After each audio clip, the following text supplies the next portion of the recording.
1947 में जब हम आजाद हुए, आजाद के बाद इसमें हमें आजादी मिली। यहाँ से मिट्टी खोद के देख लेना, इस मिट्टी के अंदर हिंदू, मुसलमान, सिख, ईसाई सबका रक्त मिलेगा इस आजादी के लिए। लेकिन उसके बाद ऐसी क्या बात आई कि हिंदू और मुसलमान हमेशा के लिए एक दूसरे के दुश्मन हो गए।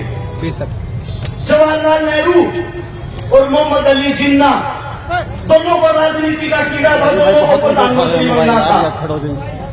जिन्ना को बोले अपने गांव में मुसलमान एक तरफ ले जा और न्यारा पाकिस्तान बना दे, तेरे को प्रधानमंत्री बनना, तू वहां बन जा। और जवाहरलाल बोला मैं हिंदुओं पर राजनीति करूंगा, इनका प्रधानमंत्री मैं बनूंगा। दो देश अलग हुए सिर्फ राजनीति के लिए। जब राजनीति के लिए दो देश अलग हुए, हिंदू मुसलमानों में इन लोगों ने, इनकी तुच्छी राजनीति ने मारकाट मचवा दी। उस मारकाट के अंदर मेवात का भी नंबर आता है। जब मेवात का नंबर आया, मेवातियों को बोला गया हिंदुस्तान को खाली करो, ये आप लोगों का देश नहीं है, पाकिस्तान चले जाओ। दिल्ली से रेल के अंदर बैठाते थे, आप लोगों को पाकिस्तान भेज देते थे। उस वक्त मेवातियों ने कहा हमारा हिंदुस्तान है, हिंदुस्तान किसी के बाप का नहीं, हम रहेंगे हिंदुस्तान में। और अगर पाकिस्तान लेके जाना है तो हमारी लाश को लेके जा सकते हो, जिंदा मेवाती को नहीं। इस बात का पता लगता है कि मेवातियों ने जीत पकड़ ली। देश के सबसे बड़े नेता उस वक्त के बापू गांधी को बुलाया गया कि यही मना सकता है, इन लोगों को और कोई नहीं। ये हकीले हैं, ये जिस चीज पर अड़ जाते हैं जान दे देते हैं, वापिस नहीं हटते। आपके मेवात नू के अंदर घासेड़ा गांव है, वहां पे बापू गांधी जी आए। गांधी ने आप लोगों को मनाया, तुम्हारे को अच्छी सुविधा दिलवाऊंगा, अच्छी फैसिलिटी दिलवाऊंगा, आप लोग यहां से पाकिस्तान चले जाओ, वापिस आ जाओगे शांति होने के बाद। ये गांधी के शब्द थे। उसी वक्त एक मेवाती बुजुर्ग ने खड़ा होकर कहा गांधी जी हमारे को हमारे देश के अंदर मिट्टी दे दो, मिट्टी नसीब करवा दो, वो काफी है, देश को छोड़ के नहीं जाएंगे। ये बात सुनने के बाद गांधी ने ऐलान किया मेवाती हिंदुस्तान की रीढ़ की हड्डी है और मेवाती यही रहेगा। अब बात आती है आप लोग पिछड़ क्यों रहे हो? मेवात की खबर पढ़ के देखते हो कभी? हमारी साइड जो अखबार आता है, टीवी आता है, उसमें दिखाया जाता है मेवात मिनी पाकिस्तान है। मेवात के अंदर तो बलात्कार होते हैं, मेवात के अंदर आदमियों को काटा जाता है। हमारी नई यूथ, युवा पीढ़ी उस अखबार को पढ़ती है, कच्चेधारियों की बातें सच मान के उस पर अमल करती है।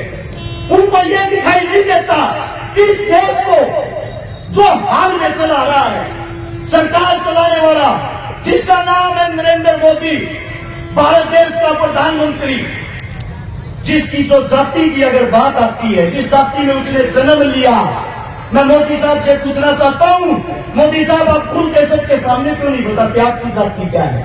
आपने किस जाति में जन्म लिया है? तेली जाति में। और तेली जाति 1947 से पहले मुसलमानों के अंदर आती थी, 47 के बाद उन्होंने हिंदू धर्म में कन्वर्ट किया। अरे आप देश के मुस्लिम परिवार में पैदा होकर या हिंदू मुसलमान परिवार कर हमारे को मरवाना चाहते हो। अब बात आती है कमी की। कमी कहाँ है सिस्टम में? कमी है आप लोगों के अंदर, कमी है हमारे अंदर। वो कमी क्या है?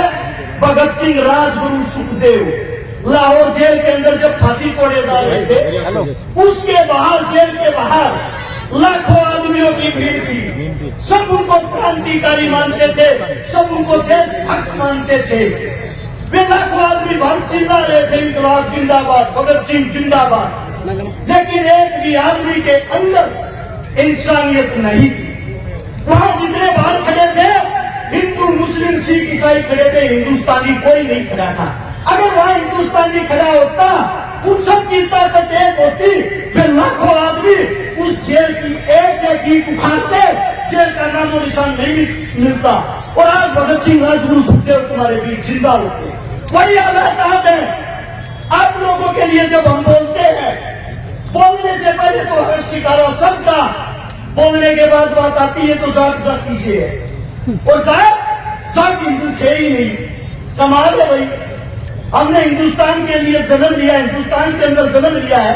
हमारे बुजुर्ग हमारे सामने बैठे हमारे कहता हूँ, ये रोज रोड़ा पर जब लठ खावे हैं, इनको बोलते हैं ये तो देश द्रोही है। मैं पूछना चाहता हूँ, जब बॉर्डर पर कोई बेटा कोई बच्चा शहीद होता है, आप लोगों ने उसकी जाति क्यों नहीं दिखाते? आज तक क्या किसी गुजराती बाबू ने सरहद के ऊपर लड़ाई लड़ी है? आज तक क्या किसी गुजराती बाबू ने हिंदुस्तान के लिए शहीदी दी है? अरे लड़े हम, मरे हम, देश को चलाए हम, और देश के राजा वो। आप लोगों के अंदर कमी ये है, आप अपने आप को नहीं पहचानते, आप अपनी ताकत को नहीं पहचानते, आप अपने बच्चों को आगे नहीं बढ़ने देते। ये कमी आप लोगों में। जब आपका बच्चा रोड पे मरता है, दो अन्य के टूस भैये आपके बच्चे को हिंदू मुसलमान बना के मार देते हैं, आप भी उस राजनीति में फंस जाते हो। आप लोगों के अंदर ताकत नहीं है क्या? आप अपने खून को भूल गए क्या? या धमकियों से डरने वाले हो? अगर धमकियों की बात करो, मेरी औरत जब मैं घर से निकलता हूं ये कहती है पता नहीं वापिस आएगा या नहीं। मेरी औरत जिसके साथ मेरी शादी हो रही है, उसके पेट में दूसरा बच्चा है, मेरे को यह भी यकीन नहीं है मैं उसका मुंह देख पाऊंगा या नहीं। जिस दिन से नूह मेवात के ऊपर मैं बोला, मैंने शुरुआत की ऐसी ऐसी धमकियां ऐसे ऐसे आदमियों की, सुबह मार देंगे शाम मार देंगे, फिर भी मैं एक बात कहता हूं इस सरकार को, समय तुम्हारा, राज तुम्हारा, हिम्मत है तो मार लेना। अगर मेरे बुजुर्ग जाग गए, इनका समय आ गया, इन लोगों ने हमारे को ताकत दे दी, हम भागने का मौका नहीं देंगे। फैसला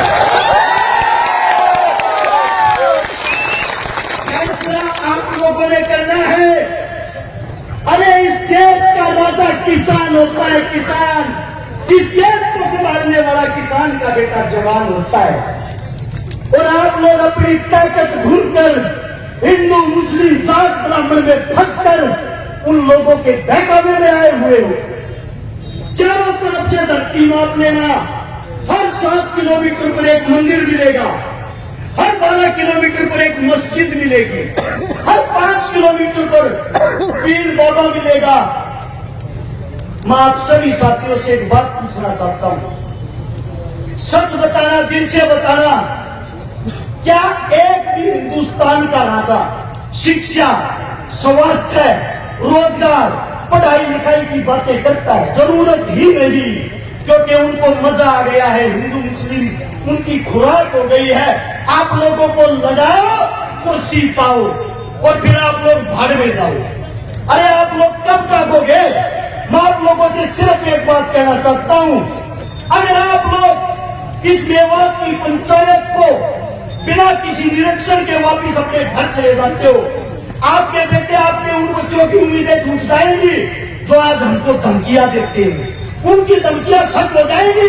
और आप लोगों में एक कमी है, जब आप लोगों की कोई लड़ाई लड़ता है उस वक्त तो आप टांग खींचते हो, और जब आपका बेटा, आपका बच्चा मर जाता है तब उसकी आप मूर्तियां बनाते फिरते हो।